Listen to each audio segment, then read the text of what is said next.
go out to all the families and communities impacted by this weekend's devastating tornado outbreak in the central United States. As you saw this morning, he's receiving regular briefings on the situation, including the one this morning with DHS Secretary Mayorkas and FEMA Administrator Criswell, who were just visiting impacted areas yesterday.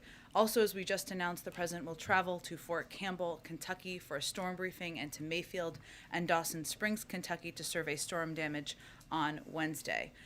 We have been working around the clock through the weekend closely with governors of impacted states and local leaders to ensure they have everything they need to respond to and recover from this unimaginable tragedy. Tragically, we are seeing fatalities across 5 different states, with Kentucky, of course, being the hardest hit.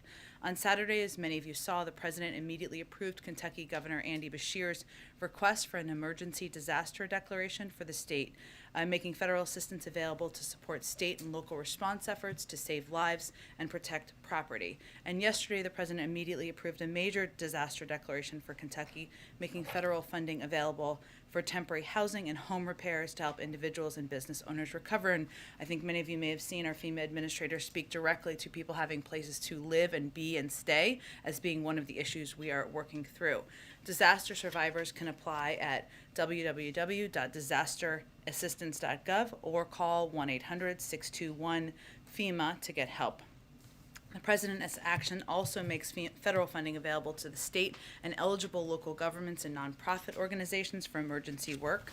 Damage assessments are, of course, continuing through the impacted region, and the President stands ready to provide additional assistance as needed. He also directed FEMA to lean forward with a proactive response, and the agency has done just that, which means it requires governors requesting assistance in order to get it, but he wants our teams to be very engaged proactively about what the needs may be and make sure they have the information necessary to apply if warranted. Yesterday, as I noted, the Secretary of Homeland Security and the FEMA administration and FEMA administrator were in Kentucky just one day after the tornado subsided to meet with the governor and other state and local officials.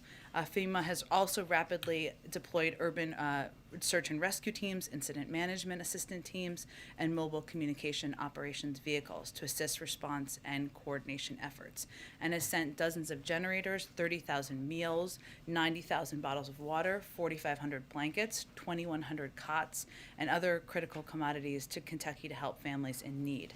And as you've heard the president say a number of times, he's committed to meeting whatever the needs are in these communities. Also wanted to note that today the president will sign an executive order that will help promote fiscal stewardship by improving the way our government delivers everyday services to the American people. It outlines more than 30 specific agency actions that will make it easier and simpler for people to access government services and benefits. Things like making Social Security benefits easier to access online so retirees don't have to go into offices if they don't want to, saving them time and big headaches at times. Using innovative technology to speed airport check-ins and reduce wait times, allowing Americans to renew their passports online instead of having to print forms and pay with a paper check or money order, and providing online tools that make it simpler to file your taxes. Also, you can update your address in there and not have to do it through repeated forms. I found that particularly exciting. The executive order also ensures agencies focus on the needs of the American people and spells out a process for agencies to continually improve their delivery of services. Last brief updates for all of you. The Vice President announced today the Biden-Harris administration's electric vehicle charging action plan that fast-tracks bipartisan infrastructure law investments during a visit to Brandywine Maintenance Facility in Brandywine, Maryland. The electric vehicle charging action plan moves forward the implementation of the bipartisan infrastructure law, establishing a joint electric vehicles office between the Department of Energy and Transportation, issuing guidance and standards for states, and ensuring consultations with diverse stakeholders, including manufacturers, governments, equity and environmental justice groups, civil rights groups, and tribal communities. Also today, as a part of her role in addressing the root causes of migration from Central America, the Vice President will announce during a roundtable with CEOs that new private sector investments in Central America now total over $1.2 billion. These commitments are in response to the Vice President's call to action launched in May for businesses and social enterprises to make new, significant commitments to sustainably address the root causes of migration. And as a reminder, Wednesday, December 15th is the last date to sign up for healthcare coverage and have it kick in by January 1st. Thanks to the administration's unprecedented outreach campaigns and investment from the American Rescue Plan, nearly 4.6 million Americans have already signed up for ACA coverage since November 1st. 4 out of 5 customers can find a plan for under $10 a month. I'd also like to note members of the team, the research team are here, and members of the secretary team are here as well. So thank you for all of your work. Hardest working people in the building, some of them. Why don't you kick us off? Well, I don't want to, not them, I mean some of the hardest working people in the building. As I was saying that, I was thinking there are other hard-working people in the building. That was happening in my mind there. Thanks for joining with me, Ed. Okay, Josh. Thanks, Jen. Just one quick logistics question. Are we still doing the executive order gather in like 10 minutes? Or are we I believe it is back? 1:25, and so we have a little bit of time, but we will keep you updated as that happens, but I believe it's 30 minutes from now. Okay, great. 2 quick things. One, child tax credit payments go out this Wednesday. Mm-hmm. This could be the last time if the program is not renewed. What would you say to those families who are wondering if this is the last check as they wait to see if Build Back Better gets passed? The president would say this is why we need to move forward as quickly as we can in getting the Build Back Better bill passed so that we can ensure that families across the country who have benefited from the child tax credit, who would benefit from having child care costs cut, who would benefit from having health care costs cut, will get the relief they need. And that's something that would take effect early next year in addition to the extension. Secondly, Afghan's foreign minister said the U.S. and other countries should release upward of $10 billion in funds that were frozen in the Taliban takeover. He told AP that sanctions against Afghanistan would not have any benefit. What circumstances are needed for the U.S. and its allies to release the money? Well, I think what he's referring to is the status of the reserves, and the reserves remain inaccessible to the Taliban, I think, as many of you know, but let me outline for you why that is. They're located in certain financial institutions in the United States and other countries, and these institutions have put in place a common risk mitigation strategy when countries that hold funds in those institutions face considerable uncertainty. There are a number of reasons why these reserves remain inaccessible. And I'll note first, though, Josh, that of course this is a very complicated issue and we're continually reviewing thoughtfully and in coordination with allies and partners. But these are some important reasons. First and foremost, the status of the funds is a subject of ongoing litigation brought by certain victims of 9/11 and other terrorist attacks who hold judgments against the Taliban. These legal proceedings cannot be disregarded and have led to the temporary suspension of any movement of the funds through at least the end of the year and quite possibly longer. Second, the United States continues to face difficult fundamental questions about how it might be able to make reserve funds available to directly benefit the people of Afghanistan while ensuring that the funds do not benefit the Taliban. And obviously our objective as one of the world's biggest providers of humanitarian assistance is to get that assistance directly to the people. It is difficult to determine how that would not go through, would not benefit the Taliban as it relates to these funds.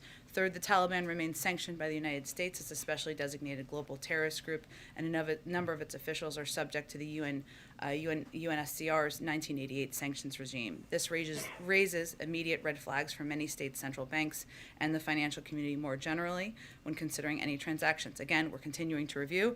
It's a very complicated and challenging issue, but that's the status and the reason why we have not, there is not any update on that at this point in time. Go ahead, Trevor. Jen, I just wanted to talk a little bit about the Manchin meeting. Sure. What is the president's message to the senator? It's more than a month and a half since you guys announced a framework that you thought would be acceptable to him, but we have no indications from him directly that you guys are anywhere near that. So what's the message today?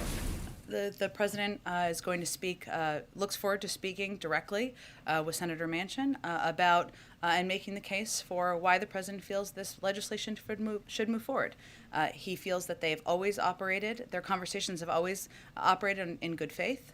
and he expects this to follow that same approach. I would note that Senator Manchin has been in touch over the course of the last several weeks closely with senior members of the White House staff, and we expect this just to be a continuation of that conversation. And do you have a sense for where the sticking points are at this point? I'll let Senator Manchin speak for himself. And again, the president looks forward to communicating directly with him this afternoon. A separate issue, I just wanted to ask you about the January 6th committee. Sure. They released a lot of data over the weekend, basically showing some information about Mark Meadows and the use of the National Guard after January 6th. Just any reaction to that at all, and potential politicization of the National Guard, or anything about the vote on holding him in contempt this week? Well, I would just reiterate that, as the president has said, January 6th was one of the darkest moments in our country's history. And there's no question that this investigation is vitally important to get to the bottom of what happened that day and prevent it from ever happening again. And as you know, as we've made decisions regarding requests for executive privilege, the president, our team have made them through the prism of the unique moment, the dark day in history that January 6th was. So we are very supportive in the work of the Select Committee and obviously the work of Congress to get to the bottom of what happened here. I would also just reiterate that the president has the utmost respect for the men and women who serve in our military and confidence in the armed forces leadership, and this investigation is, of course, critical to providing a full understanding of what happened to prevent it from happening again. In terms of the timing of the Build Back Better agenda, does the president think it's better now to take a pause here, and it really is just a week and a half or so before Christmas, and wait until next year to have a bigger discussion on this? Or what is his view of Senator Schumer's, still hope, which seems fleeting at this point, to get this done by Christmas? Well, Leader Schumer continues to press forward with getting this done, making progress in advance of Christmas, and we're fully supportive of that. But if it goes into the new year, does the president believe that would be better to preserve this agenda? I mean, Senator Manchin this morning is saying that he has serious reservations about this and believes that essentially needs to go back to the drawing board in some respects. Well, I'm of course not going to speak for Senator Manchin. I know you're not asking me to do that, but we're continuing to support Leader Schumer's effort to move this forward, and we are going to continue to play a constructive role in that. What else can the White House do to make the case that this will not impact inflation? That seems to be a big concern of Senator Manchin's and, of course, others. Well, what we've been trying to do, and I'm sure the president, if this is part of what Senator Manchin would like to discuss, will make this case directly as well. That is to highlight the fact that it's not just us, but it is a range of economists. It's 17 Nobel laureates who have conveyed this will help address inflation over the long term. And that when we talk about inflation, and this may be the way that the president and Senator Manchin can discuss this in a more accessible and human way, it's about how we lower costs for the American people and people who are looking at their budgets for next year, maybe the first quarter of next year or the first half of next year, and they're trying to figure out how to pay for childcare, and they're trying to figure out how to make sure they can put food on the table. And this Build Back Better plan will help lower costs for people across the country. That is fundamentally what it will do. So we will continue to make that case publicly and privately to Senator Manchin as well. One more on the Manchin conversation. You said the president's going to be making his argument directly as the argument he has been making over the last several weeks. It seems, based on what the senator said this morning, that he's pretty unmoved in his positions right now. So where do you see signs of potential movement here, or is the president bringing anything new to the negotiating table today? I wouldn't see this as a negotiating table as much as a conversation between two people who have been in public life for some time and have had good faith discussions directly, and this is just a continuation of that. Given that, and given on the issue of the child tax credit, it does seem likely that this 20 deadline may come and go. Is there anything that the White House can do to provide some relief for these families, or anything that can be done if, in fact, these payments are halted? Well, clearly the president wants to see the child tax credit extended. That's why he proposed in this package. And clearly that's why a number of members of the Senate want to get this done as soon as possible. The president supports that. We, of course, need 50 votes in order to do that. So we're continuing to work through the process of getting there. But if that deadline doesn't seem to be enough so far to get Manchin to come around, he's made clear he wants to get this right. It doesn't seem that he's in a rush necessarily to compromise, or he's not going to put a certain deadline on this. Doesn't it seem likely then that this isn't going to happen before the holiday? I don't think we're in a place to make that prediction from here, nor is anyone at this point in time. I mean, the president supports this package, of course, because it includes an extension of the child tax credit, but also because it will lower the cost of prescription drugs, of child care, of elder care, of housing, key components that are impacting people across this country. He thinks that's a pretty compelling case. The American public agrees. They like all of those components too, but he also understands how the legislative process works, and we're going to work that day by day. Go ahead. Would the White House be okay if congressional Democrats moved a standalone piece of legislation that extended those tax credits? We're not at that point right now.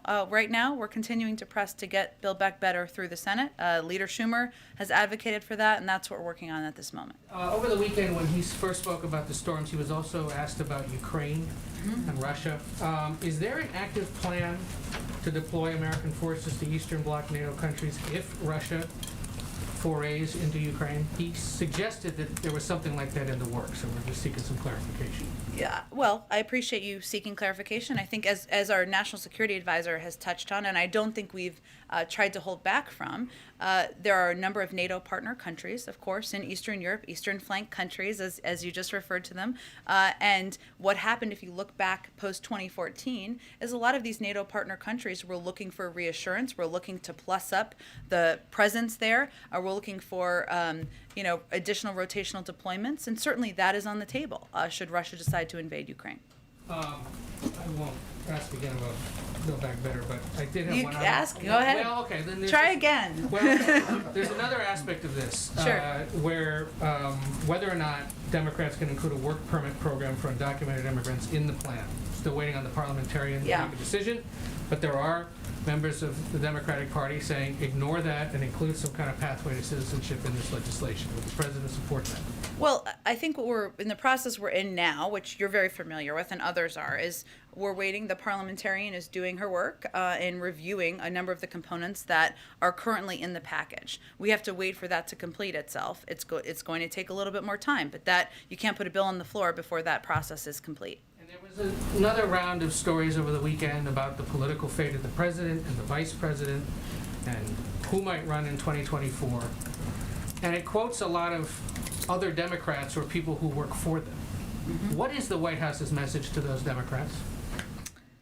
The White House's message is we're focused right now on what the American people elected the president to do just over a year ago, which is to get COVID under control, to put people back to work, and to help give people some breathing room. And we hope other people keep their focus on that as well. Did they knock it off? Is that speculation helpful? The president has every intention of running for re-election, so that's the other message for them. Go ahead. Thank you, Jen. You're not going to believe this. I have another question about Build Back Better. I'm ready. So the president says that the Build Back Better is not going to add a penny to the deficit. The CBO has this new score where they assume that social programs are going to be made permanent, and in that case it would add almost $3 trillion. So does that mean that President Biden will commit that these programs are not going to be made permanent? Well, first of all, what you're talking about here is a fake CBO score that is not based on the actual bill that anybody is voting on. This was a request by Senator Graham to score a bill that is not currently being debated. That is his prerogative to do. But what our focus is on the existing bill that will lower the deficit, that will also, over an additional 10 years, pay for the $2 trillion tax cuts that Republicans didn't pay for. They're welcome for that. So I would say, Peter, to your question, the president has conveyed very clearly, multiple times publicly, that he would like programs, if they're extended, to be paid for. That remains his commitment. But it's important to understand that when anybody raises a question about this new CBO score, it is a fake score about a bill that doesn't exist. And we should really focus on the actual bill everybody's going to vote on and considering in Congress right now. Okay, another topic. Is Vice President Harris still in charge of addressing the root causes of migration from El Salvador, Honduras, and Guatemala? She is, and I just announced a commitment that she's announcing this afternoon. So then why is it that she has not spoken to the president of Guatemala since June? That's 6 months. Well, I know that I did see this kind of strange report from the president of Guatemala saying that he's had no contact with the White House, which is inaccurate. He didn't say the White House. He said Vice President Harris. He has not spoken to her. And if she's in charge, why is that? Well, we have had a range of conversations, Peter, I think as reflected in our readout we put out last week with our National Security Advisor, with the Vice President's National Security Advisor, with our NSC Senior Director, Juan Gonzalez. We put out an extensive readout of that just last week, and we'll continue that high level of engagement. Okay. Final topic. Do you think it's possible that big cities are dealing with these smash and grab robberies right now, an increase in criminal activity because some prosecutors are too soft on crime? I would say we have seen, I'm not going to attribute the reasoning from here. What I will tell you is we have seen an increase in crime over the course of the pandemic. There are a range of reasons for that. And what our focus is on is what we can do to address it. The president has proposed additional funding in the budget to make sure local police departments and cops have the funding they need. We have also worked directly with police departments in areas where they are seeing the highest impact of the crime, the retail theft, which we have great concern about. That's what our focus is on currently, is action and doing what we can to make sure the funding is out there to the communities that need it the most. But I guess, what good does it do if you're going to give police departments extra money if they arrest bad guys and they bring them to jail and then they're not prosecuted? They're just right back out on the streets. I think, Peter, what our focus is on is making sure that the local leaders, the police officers and departments who know what they need for these communities have the assistance and the funding they need. And that's what we're working around the clock on. So the final one would be, just in the last week, we saw a New York Post item about a pickpocket with more than 30 arrests back out on the street. We've seen an arsonist burn down a $500,000 Christmas tree in New York City back out on the streets. Does the president think that that's good governing? Again, I think I've spoken to the president's concerns about retail theft. If you have specific, and the actions we've taken for specific cases, I would point you to the local police departments or the Department of Justice. Go ahead, Kelly. On the Manchin conversation today, what's the format for that? You mentioned conversation, not meeting. Is this by phone, in person? What's the setup? It is a phone call. It is a phone call. So they will be conversing over the phone. And is that typically just the two of them, or would you have ledge affairs and others involved as well? It really depends on the conversation. They've had one-on-one conversations, and sometimes there's additional staff available in case there are follow-up questions. I can check and see if there's more details on that. And the president talked about going to Kentucky on Yeah. Wednesday, but not having decided exactly where he's going. And we know that he doesn't want to interfere with things on the ground. Do you know what sort of visit he is looking for? He said he hasn't decided yet on where he wants to go. Do you know what sort of type of impact he wants to make by going in person? Sure. Well, he and he is very mindful, as you've heard him say a couple of times over the weekend. He does not want to pull resources away from the rescue and recovery efforts. So I think that was what was on his mind.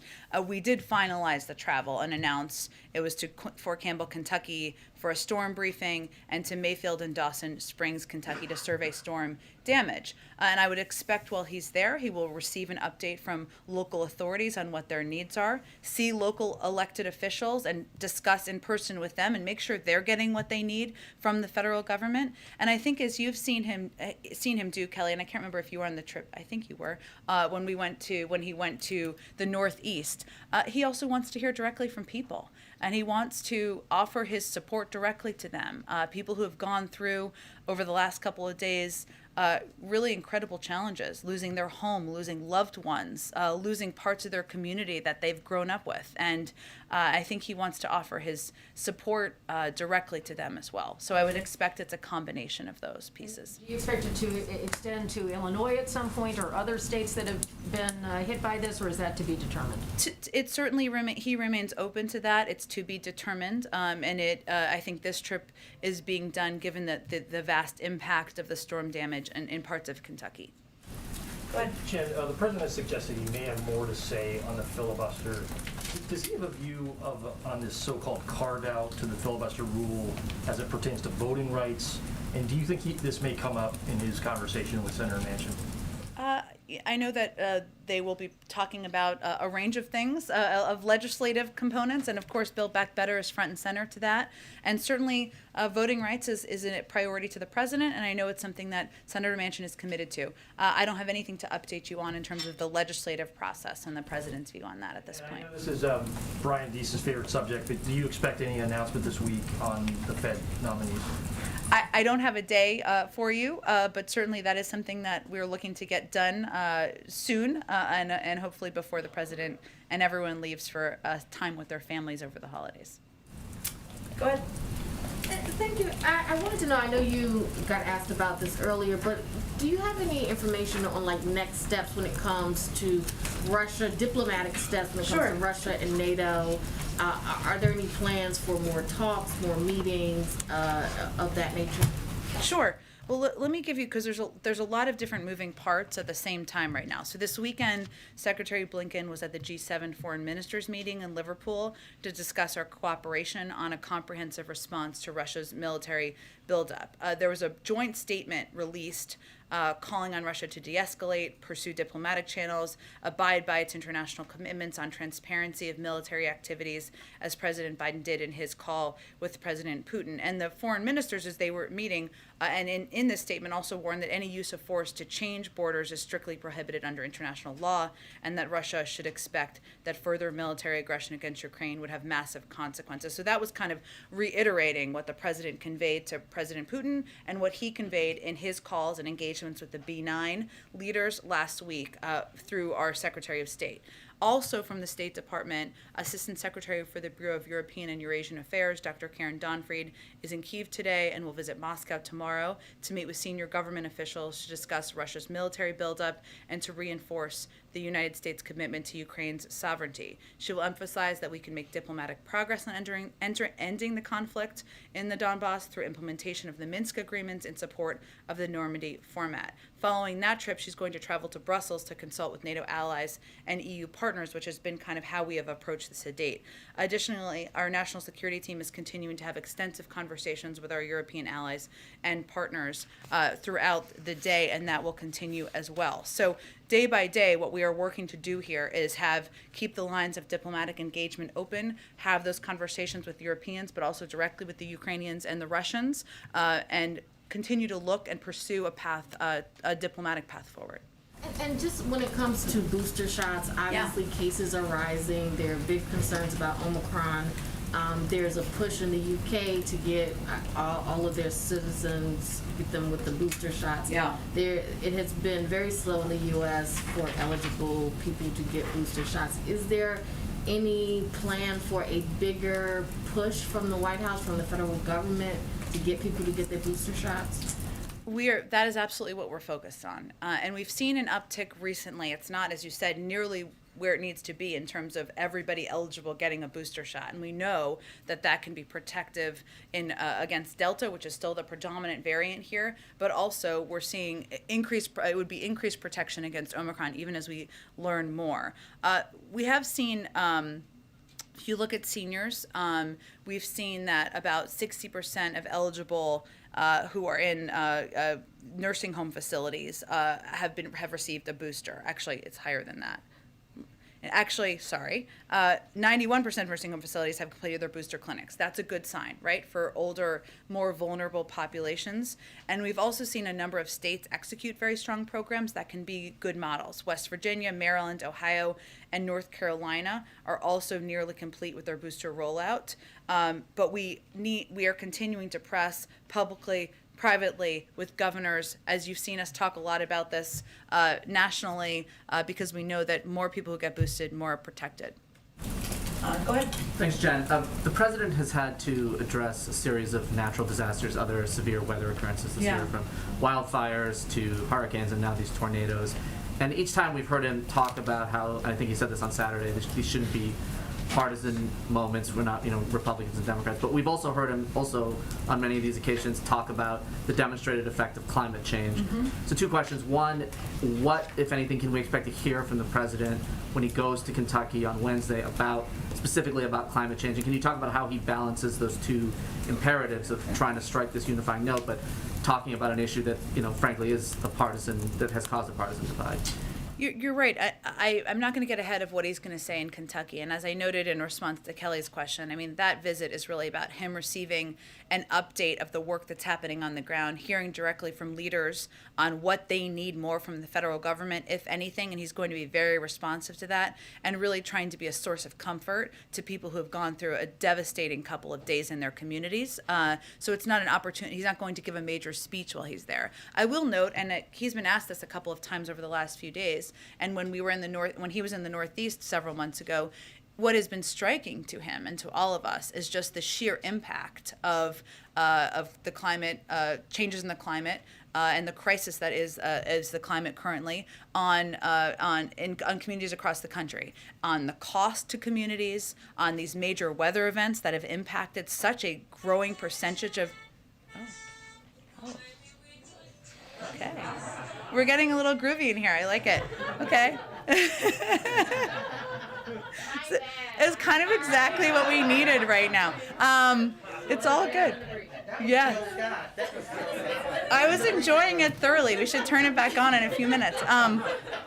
Anyway, there are some really startling statistics. I actually will get these all to all of you about the percentage of people in this country who have been impacted by severe weather events. It has increased over the course of time, and the president will talk about this more. And it is not a political thing, because look at the communities that have been impacted. Red, blue, purple, no color at all. Communities that don't consider themselves political in any way, shape, or form. And this is certainly a driving reason why we need to do more to address the climate crisis. But let me get back to you with those statistics, which I think have really struck the president as the reason why we need to act. And along the same lines, the president, I think, said on Saturday that he would seek some input from the EPA about whether these specific tornadoes were caused by climate change, how much of a direct tie there was there. Has he gotten any feedback from them, and if so, what have they informed him about? I think he just answered a similar question this morning as well, and it is something that he'll just continue to discuss with his climate advisors and teams, and obviously local leaders as well, but I don't think there's any new assessment of it. He just knows that because of the changing climate, because of the threat the climate crisis poses, that we have seen more extreme weather events, and that is a reason to act. Go ahead. Have the White House economic team been in touch with Senator Manchin or his staff about his inflation concerns? And if so, can you tell us what exactly they have been telling the senator? We have been in regular contact with Senator Manchin from a range of officials from the White House, including members of our policy team, members of our legislative team, to address any questions that he may have. And without getting into private discussions, I can assure you that they have conveyed that acting now on Build Back Better, that inflation concerns, that's why we should act on Build Back Better now. They've, of course, cited the 17 Nobel laureates. They've cited how it will reduce costs. And a lot of the cases we've made publicly are also, the information that we've shared privately as well. And just to go back to one of the questions from the front row, if the Democrats in Congress were to pass a one-year extension of the child tax credit, would the president insist that be paid for and fully offset as a standalone? It's not currently being proposed or considered. The president has conveyed that he wants to see any extension of these programs paid for. That's his fundamental approach to legislating and policy making. But I'm not going to get into a hypothetical at this point in time. Okay, last one here, and then we'll wrap it up. Okay, I have a couple quick ones for me, and then I'm the pooler, so it's one from someone else. Okay. So on this executive order that he's about to sign, what's the strategy to do this now, and can you give us any sense of a timeline, more specific timeline on implementing it, or any consequences that federal agencies would face if they don't follow through? Well, it's going to take 6 to 12 months to implement it. It's a priority for agencies, so it will depend. It's going to be implementation component.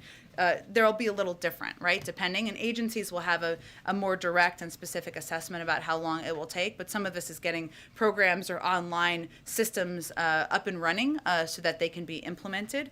And I would say that the reason to do it now is the president's someone who has been in government as vice president for 8 years, obviously 36 years in the Senate, and he's a firm believer we can always make government work more effectively and efficiently. Technology is a way to do that in many ways, to make it easier, simpler, more accessible for people, whether they're seniors who are trying to get their Social Security benefits or people just applying to renew their passport. And I'll tell you, I was very happy to hear that. So that's good news. So that's something that he has long been a believer in. It's something it took a little bit of work internally to make sure we had the systems in place to get it going. And then one quick other one from a colleague. The Canadian government wrote to Senate leadership and committee chairs last week to threaten retaliatory tariffs and potentially retracting certain USMCA dairy concessions if the EV tax credit in BBB is passed. What's the White House reaction to this, and has there been any discussion about extending eligibility to Canadian assembled vehicles and batteries for the same credits?